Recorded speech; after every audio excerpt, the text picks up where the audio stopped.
my sister's family broke into the house my grandfather left me, moved their furniture in, and told their kids it was their new home.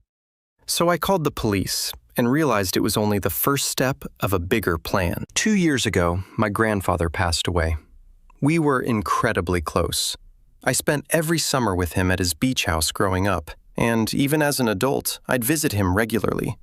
He taught me to surf, showed me the best hidden spots along the coast, and we'd spend hours talking about life while watching the sunset from his deck. When his will was read, I was shocked to learn he'd left me the beach house. Along with the deed came a handwritten letter that I still keep in my nightstand. In it, he wrote about how he'd watched me find peace in that house, how the ocean seemed to heal something in me, and how he wanted me to always have that sanctuary.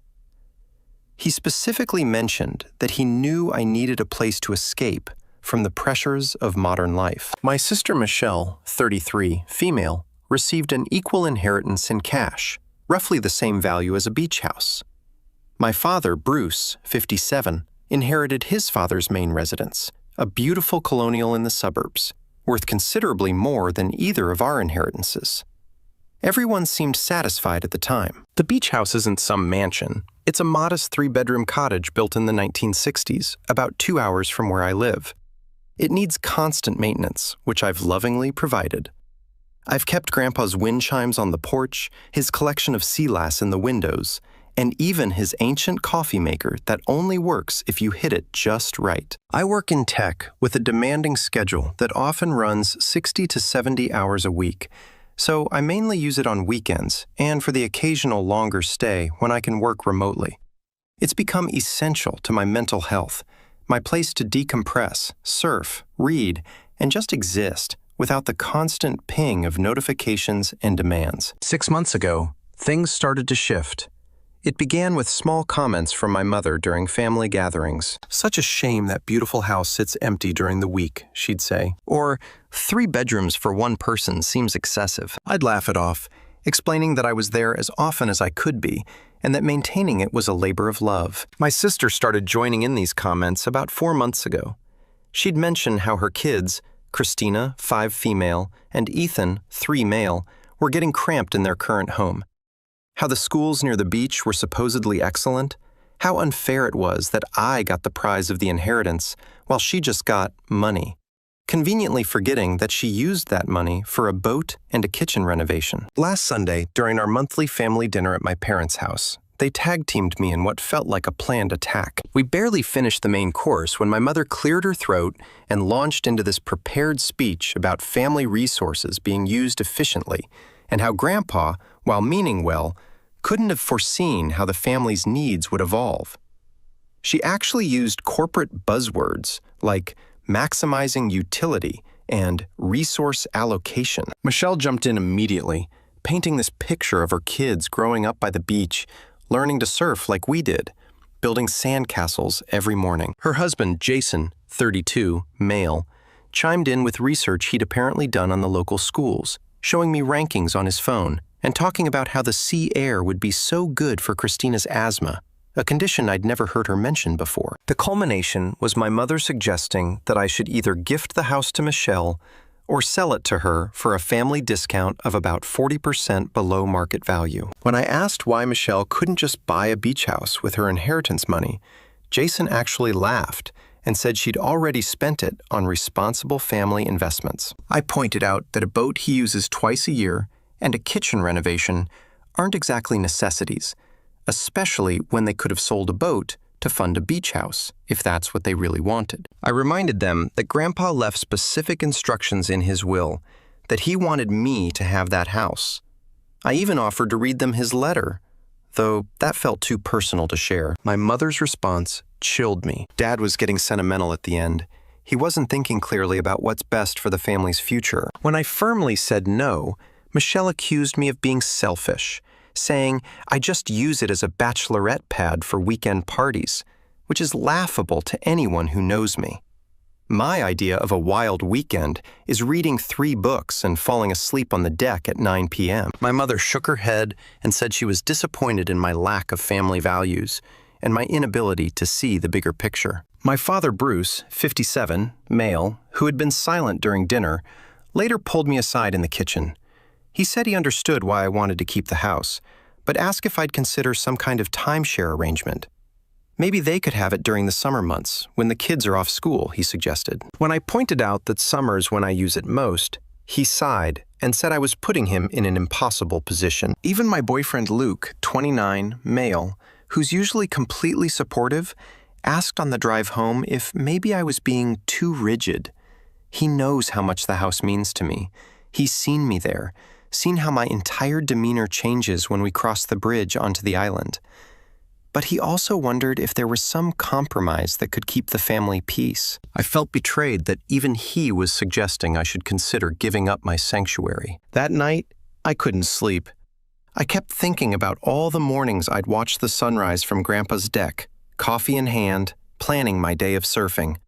The nights I'd spent there after brutal work weeks, slowly feeling human again.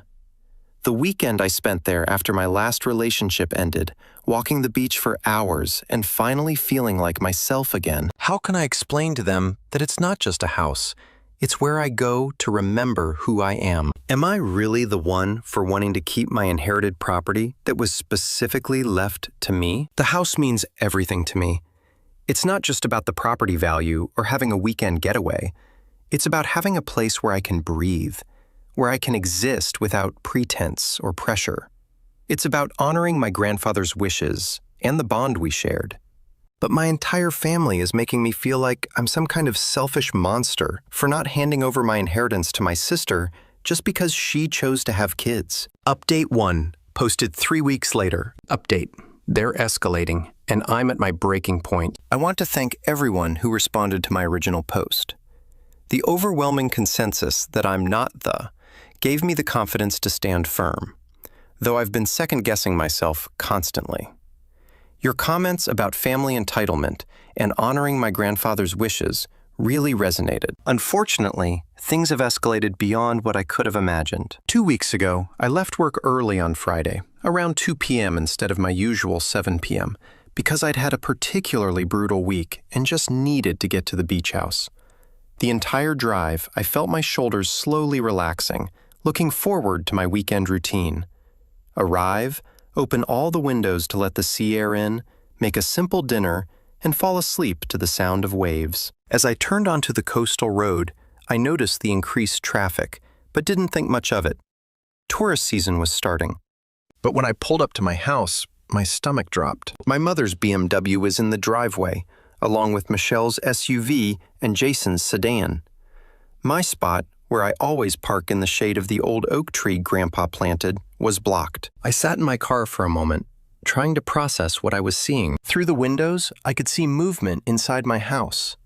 The front door was wide open, Grandpa's wind chime singing in the breeze as if nothing was wrong. When I walked in, the scene was surreal. My mother was at the dining table with papers spread out in front of her. Michelle and Jason were in the kitchen, Jason cooking with my pans, while Michelle opened a beer from my fridge. The kids were in the living room, toys scattered everywhere, watching cartoons on my TV. They'd even moved some of the furniture around. My mother looked up casually and said, "Jamie, good, you're here. We're having a family meeting about the beach house situation. I thought neutral ground would be best for a productive discussion." "Neutral ground?" I sputtered. "This is my house." Jason turned from the stove with a smile that didn't reach his eyes. "We're making tacos. There's plenty if you're hungry.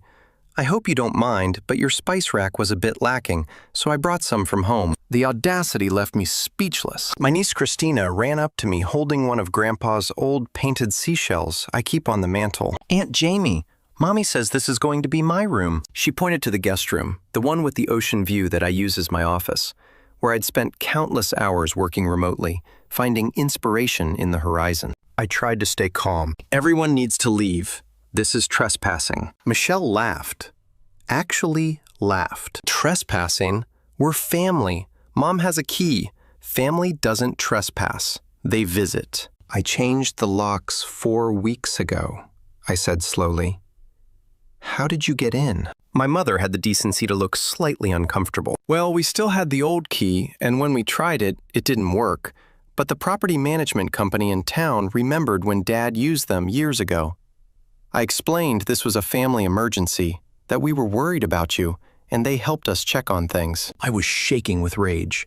Not only had they manipulated a local business that my grandfather had trusted for decades, but they'd essentially committed fraud to gain entry. You lied to them to break into my house. We didn't break anything, my mother said defensively. They let us in with their master key, and we explained the situation. I noticed Jason's notebook. It was open to sketches of kid-friendly renovations, including removing Grandpa's built-in bookshelves to make room for toy storage. You have 1 hour to leave, I said, my voice deadly calm, or I'm calling the police. That's when my mother stood up. Her full height meant to be intimidating. You would call the police on your own family. Your grandfather would be ashamed. He valued family above everything. He valued respect and boundaries, I shot back, which is why he left me this house, because he knew I'd take care of it, not treat it like I'm entitled to it. The situation deteriorated quickly. Jason started crying, saying I was traumatizing the children by threatening their parents. Michelle accused me of being exactly what's wrong with millennials: selfish, materialistic, and putting property over people. My mother pulled out her phone and called my father, putting him on speaker so he could talk sense into me. The final straw was when I went to use the bathroom and found Michelle in my bedroom, my private space, with a measuring tape, checking if their California king bed would fit. She'd even moved some of my things around to visualize the new layout. On my dresser, next to the photo of Grandpa and me from my college graduation, she placed a sticky note that said, "Move to garage." I lost it. I mean, completely lost it. I yelled at her to get out, that she had no right to even think about my private space. She tried to gaslight me, saying I was overreacting and that she was just planning for the inevitable. I called the police then and there. While we waited, my mother tried every manipulation tactic in the book. She talked about family legacy, about how Grandpa's house should be filled with children's laughter, about how I was choosing to be alone and bitter. Jason packed up his taco supplies with theatrical sighs, telling the kids that Aunt Jaime didn't want them there.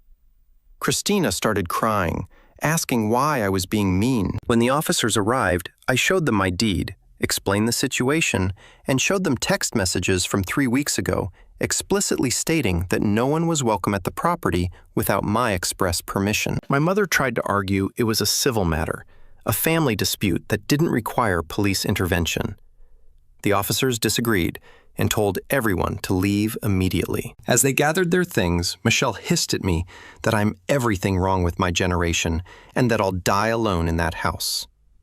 Jason loudly told the children that some people value things more than family. My mother said nothing, but the look she gave me was meant to convey complete disappointment and disgust. After they left, I called the property management company immediately. The manager was mortified when I explained what had happened. Apparently, my mother had spun a story about me being unreachable and having a mental health crisis, claiming they needed to do a wellness check. The company has since updated their policies and assured me this won't happen again. I'm also pursuing legal action against them for unauthorized entry. They'd moved my coffee maker to make room for a kid's snack station. There were juice boxes in my fridge. They'd even started a grocery list on my whiteboard, crossing off items I had listed and adding their own. The violation felt so much deeper than just trespassing. They tried to erase me from my own space. After they left, I found they'd already made small changes. I spent that night installing new locks, smart locks, this time with unique codes I can control remotely. I also had a security company install a comprehensive camera system around the property.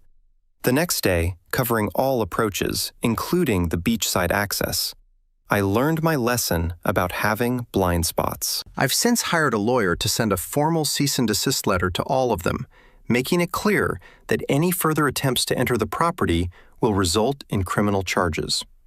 My father calls daily, crying about how the family is torn apart.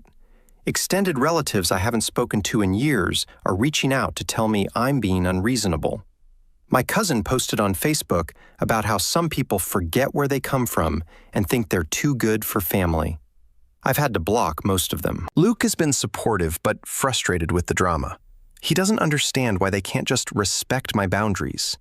He suggested selling the house just to end the conflict, but I refuse. Why should I give up my inheritance, my sanctuary, because they feel entitled to it? I'm heading back this weekend, and honestly, I'm anxious. Part of me expects to find windows broken, or worse. The peace I once found there feels tainted now.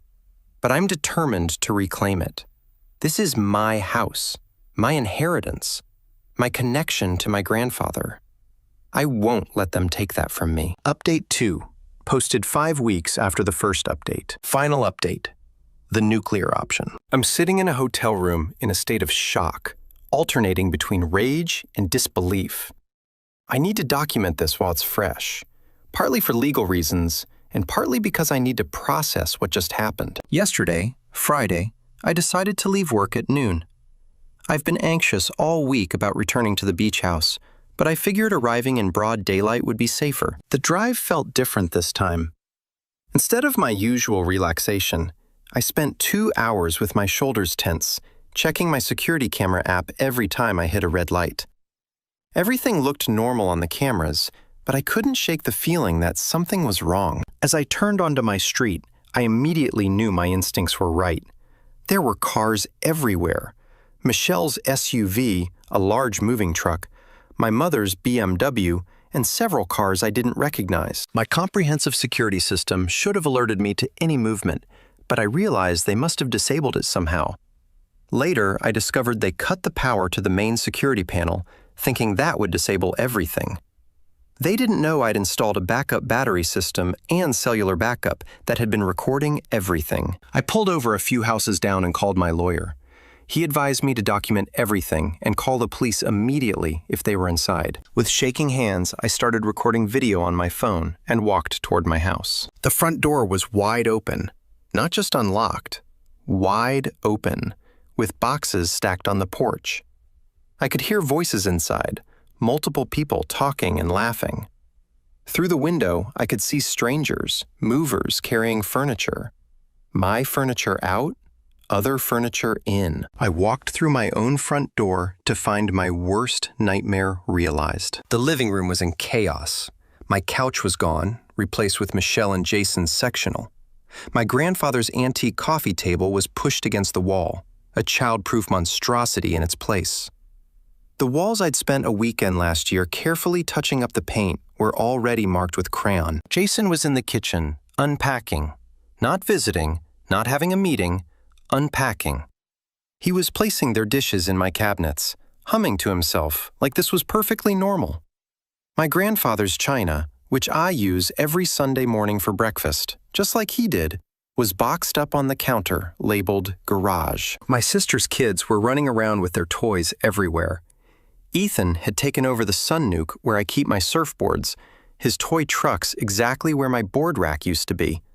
Christina was jumping on bubble wrap in the hallway, shouting about her new house. But the worst part, the absolute worst part, was my mother. She was standing in the middle of it all like a general surveying her troops, directing movers with my belongings. "That can go to the garage," she said about my bookshelf. "We won't be needing that." About my bar cart, I stood there for a full 30 seconds before Jason noticed me. And when he did, he smiled. He actually smiled and said, "Oh, Jamie, we weren't expecting you until tonight. Don't worry, we saved your bedroom for you. We thought you'd want to keep visiting on weekends." Keep visiting weekends in my own house. "Get out," I said, surprised at how calm my voice sounded.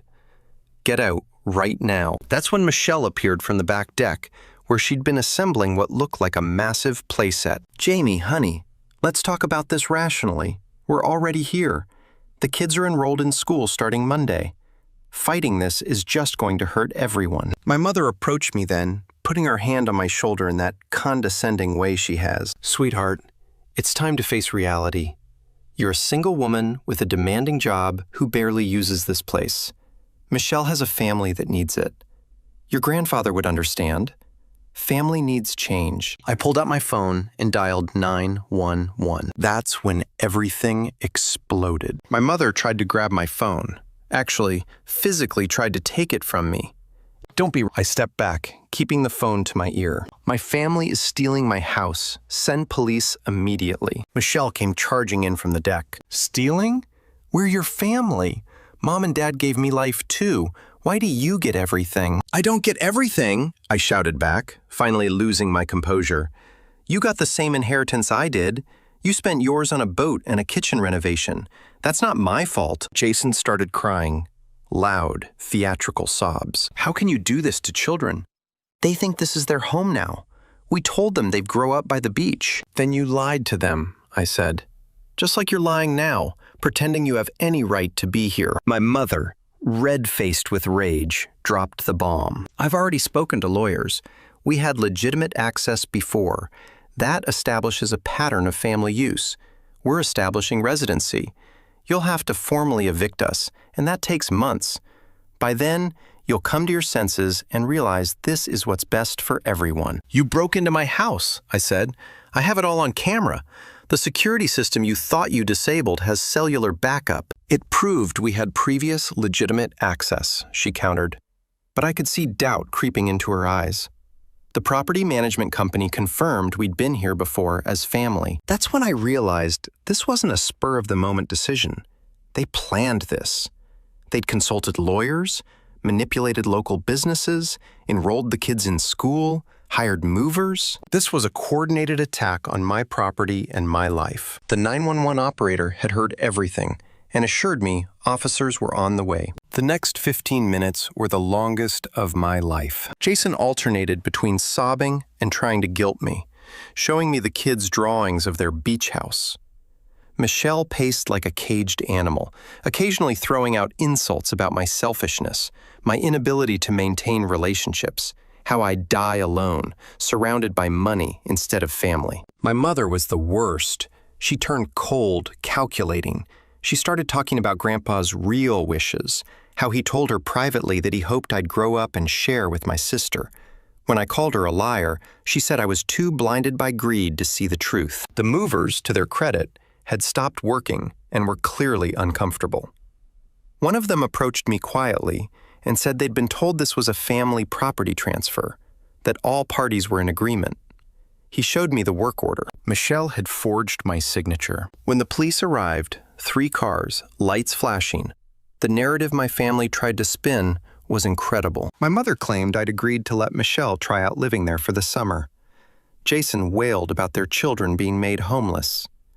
Michelle accused me of having rich girl syndrome and said I was probably on drugs to be acting so irrationally. I showed the officers my documentation, the deed, the cease and desist letter my lawyer had sent, text messages explicitly denying them access, and the security footage of them arriving with the moving truck. The forged signature on the moving company's paperwork sealed it. The lead officer told everyone they needed to leave immediately or face arrest for breaking and entering, criminal trespassing, and fraud. That's when my 3-year-old nephew, sweet Ethan, who I've always adored, ran up to me with tears streaming down his face. Aunt Jamie, why are you stealing our house? Mommy said you don't need it, and we do. Don't you love us? My heart broke. This innocent child had been weaponized against me. They'd filled his head with lies, and now he thought I was the villain. I knelt down and said, I love you very much, buddy, but this isn't your house. Your mommy made a mistake. Michelle yanked her son away from me. Don't talk to him, Ethan. Aunt Jamie cares more about houses than family. As the police supervised their exit, the scene was chaos. Jason had to repack boxes while sobbing about school enrollment fees they'd lose. Michelle loaded her kids into the car loudly, telling them that some people are just selfish, and that's why they end up alone. My mother said nothing to me directly, but told the officers this was family business, and I'd regret getting law enforcement involved. The movers had to reload everything and take it back. It took 3 hours to get everyone out and my belongings back in place. Well, in place is generous. My house looked like a tornado had hit it. My furniture was scattered, my kitchen was in chaos.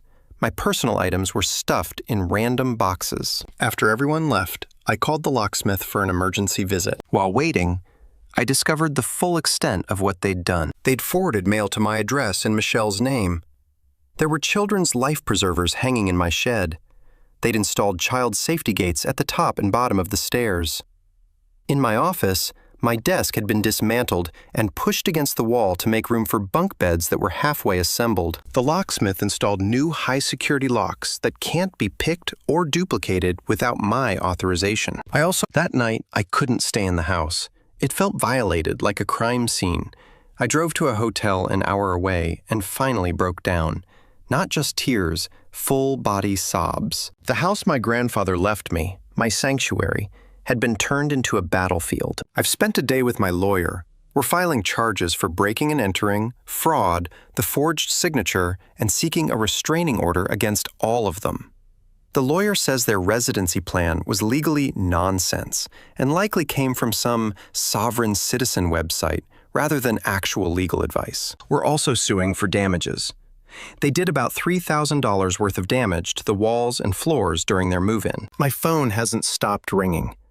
My father left 17 voicemails, each more hysterical than the last. Extended family members are calling me a monster. Someone, I suspect Jason, posted on social media about how I called the police on children and made a family homeless out of greed. I've received death threats from people I went to high school with. But here's the thing. I'm done. I'm done feeling guilty. I'm done being manipulated. I'm done with their entitlement. They could have asked to visit. They could have requested to rent it for a week. Hell, if they'd approached me with respect and understanding, I might have even offered to let them use it occasionally. But instead, they tried to steal my house, traumatized children with their lies, and destroyed my family in the process. I've blocked them all on everything. I'm proceeding with all legal charges. The restraining order should be in place by next week. My therapist, who I called for an emergency session, says what they did was criminal and abusive, and that I should feel no guilt for protecting myself and my property. Luke has been my rock through this.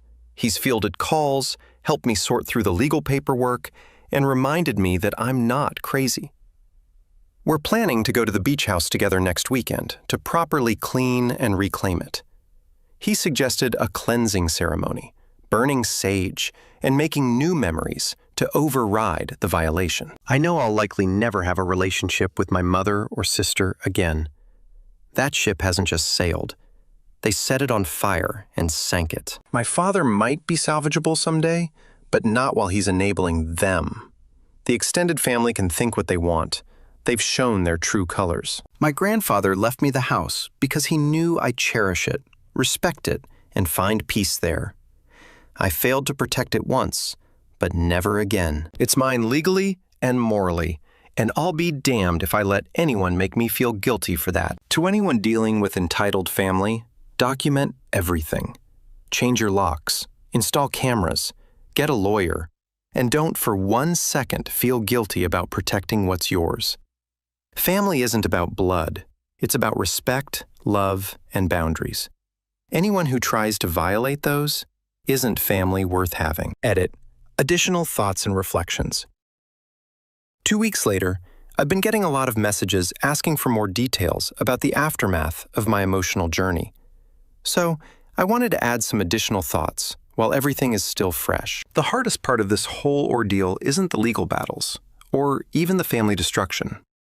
It's the gaslighting. Even now, weeks later, I sometimes catch myself wondering if I overreacted.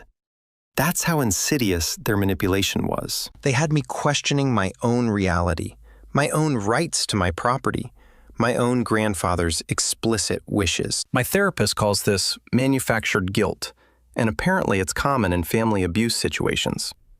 I've been doing a lot of reading about narcissistic family systems, and it's been eye-opening. The golden child, Michelle, versus the scapegoat, me. The flying monkeys, extended family. The enabler, my father. Initially, I see now that this pattern has been going on my entire life. I was just too close to recognize it. Every family gathering where I felt uncomfortable. Every time my achievements were minimized while Michelle's were celebrated. Every boundary I tried to set that was steamrolled. This beach house incident wasn't an anomaly. It was the culmination of decades of entitlement and boundary violations. What's been particularly painful is losing the extended family. My Aunt Sarah, who I thought I was close to, sent me a scathing email about how I'm destroying the family over a piece of real estate. My cousin Marcus, who used to text me regularly, has gone completely silent. It's like they can't see past the surface narrative of mean single woman won't share with family with children to understand the deeper violation that occurred. But I've also discovered who my real support system is. My college roommate flew out from across the country just to sit with me and help me reorganize the house. My work friends have been incredible, covering for me during court dates and sending care packages. Luke's family, who I was nervous to tell about all this drama, have been nothing but supportive. His mother actually said, "Good for you for standing up to bullies, even if they're family." The legal process has been both validating and exhausting. My lawyer says the criminal case is strong. The forgery alone could result in felony charges for Michelle. But she also warned me that family court cases can drag on for years and get very ugly. Michelle's lawyer has already tried to paint me as mentally unstable and vindictive.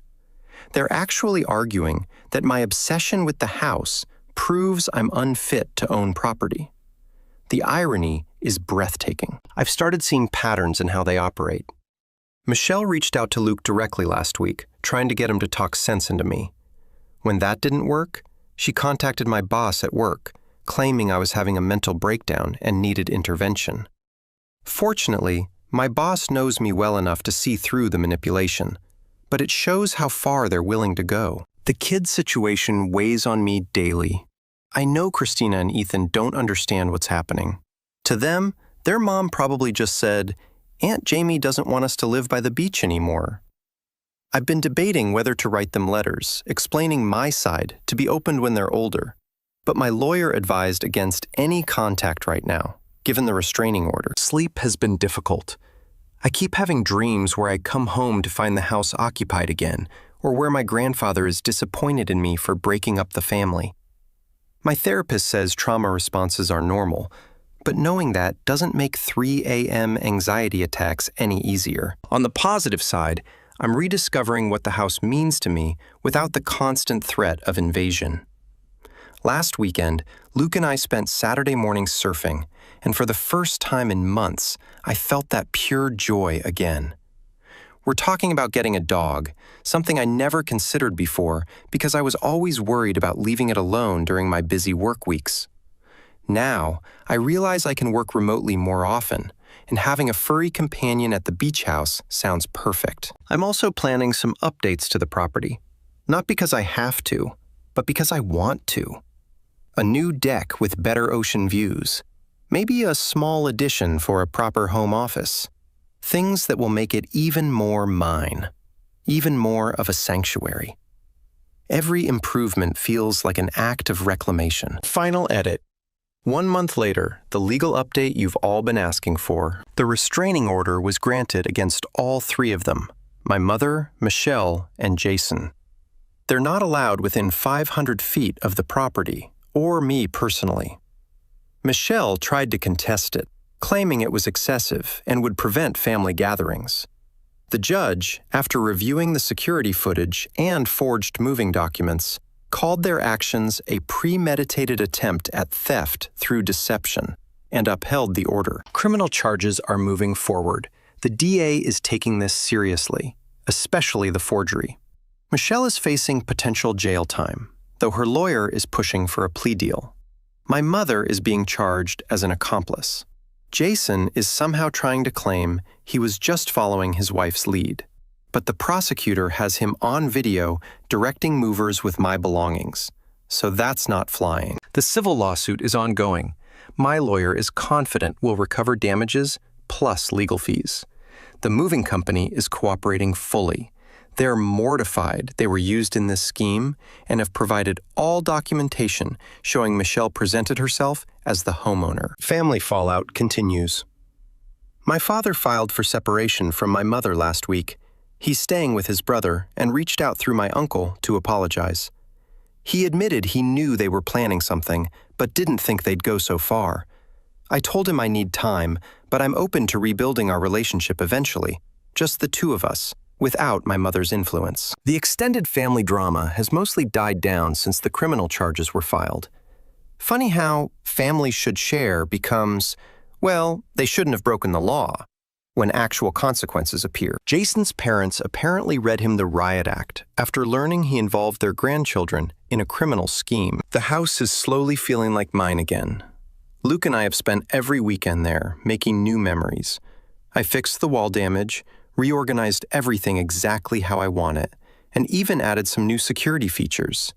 The sage cleansing actually helped.